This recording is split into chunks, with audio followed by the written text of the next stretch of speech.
देवी और सज्जनों, पंडित राघव शरण का सबको प्रणाम। आजकल हम तीसरे नेत्र विषय पर चर्चा कर रहे हैं। आइए आज पुनः कुछ चर्चा करते हैं। यह जो हमारा शरीर है, यह एक अद्भुत शक्तियों का भंडार है। हम इसे समझते नहीं हैं। इसी शरीर में ईश्वर ने हम सभी मानव जाति को मस्तिष्क प्रदान किया है, जो अन्य योनियों में इतना सुंदर मस्तिष्क ईश्वर ने किसी को नहीं दिया। इसीलिए मानव जन्म को गोस्वामी जी ने रामचरितमानस में लिखते हैं, बड़े भाग्य मानुष तन पावा, सुर दुर्लभ सद ग्रंथनि गावा, सुर दुर्लभ सद ग्रंथनि गावा। सारे ग्रंथों ने, वेदों ने, पुराणों ने, स्मृतियों ने, सब ने इस मानव जीवन को सराहा है, क्योंकि ईश्वर ने हमारे इसी शरीर में जो मस्तिष्क प्रदान किया है, उस मस्तिष्क को हम अपने मानव जीवन में, चाहे हम जज हों, बड़े इंजीनियर हों, दार्शनिक हों, जज हों, अधिवक्ता हों, कलाकार हों, सब 2% से अधिक कोई प्रयोग में नहीं ला पाता है।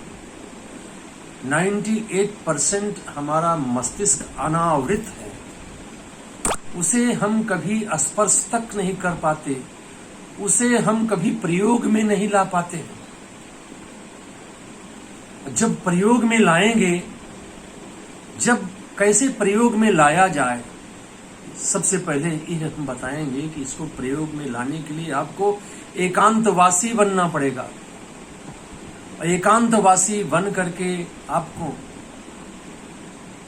सोचना पड़ेगा कि आप कौन हैं। आप अपने मस्तिष्क पर, भ्रूमध्य पर ध्यान देंगे।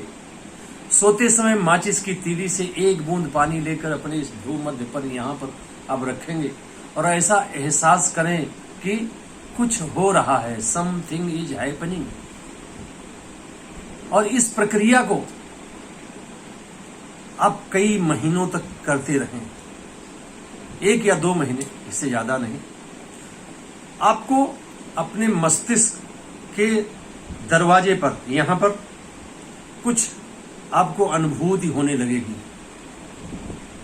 जैसे कोई धूप तेज से लग रही हो, वहां पर जैसे वहां पर कुछ खुजली होने लगेगी। एकांतवासी बनिए और वहां पर इस प्रयोग को करें। आप विश्वास माने, ये जो केंद्र बिंदु है, ये एक दरवाजा है, जिसके इस पार तो ये भौतिक जगत है, जिसमें आप हमें देख रहे हैं, हम आपको देख रहे हैं, लेकिन इसके भीतर एक ऐसा अंतर जगत है जिससे हम पूर्णतया अपरिचित हैं। और वो जगत, उसे जब हम जानेंगे,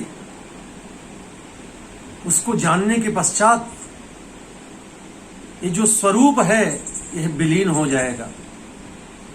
ये जो आकार हैं, सब निराकार हो जाएंगे। एक विराट सत्ता का अभ्युदय होगा। संसार को, इस विश्व को हम नए आयामों में देखना प्रारंभ कर देंगे। जगत के व्यवहार को हम अलग अर्थों में हम समझने लगेंगे। कब? जब ये हमारा तीसरा नेत्र, जब हम इस भूमध्य के अंदर में प्रवेश करेंगे। सामने तो दुनिया है, भौतिक जगत है, तो ये जो संसार है, इसे जानने के लिए, यूं तो भगवत गीता कहती कि ऊर्ध्वमूलम मधाशाखा स्वत्थम प्राहुर्मयम छंदांसि यस्य पर्णानि यस्तम वेद सवेद विद। तो यह अलग प्रकार का एक भौतिक जगत है। इसकी वास्तविकता केवल जब अंदर में तीसरे नेत्र के द्वारा आप पहुंचेंगे तब आपको प्राप्त होगा। जब ये प्राप्त हो जाएगा तो उसे जिन्हें प्राप्त हुआ है उन्हें आप कहते हैं कि सुपर सेंस है, उनको अतीन्द्रिय हैं, छठी इंद्रिय उनकी खुली हुई है। इस प्रकार से हम भी अपने जीवन में परिवर्तन ला सकते हैं। अब इस चर्चा के बहुत ही मजेदार प्रसंगों पर हम लोग पहुंच रहे हैं धीरे धीरे। एक दो वीडियो के पश्चात आपको बड़े आनंददायी विषय मिलेंगे। मुझे पूर्ण विश्वास है कि आप इसे सुनेंगे और लोगों को समझाएंगे, क्योंकि यह जो जगत है वास्तविक जगत का की परछाई मात्र है। तीसरा नेत्र जब खुल जाएगा तो हमारा जीवन धन्य हो जाएगा। तिब्बत प्रदेश में इसको कृत्रिम रूप से भी खोलने का प्रयास किया जाता है, जो आगे चर्चा में हम बताएंगे। आज इसी समय हम वाणी को विराम देते हैं। कल पुनः इसी विषय पर चर्चा करेंगे। धन्यवाद।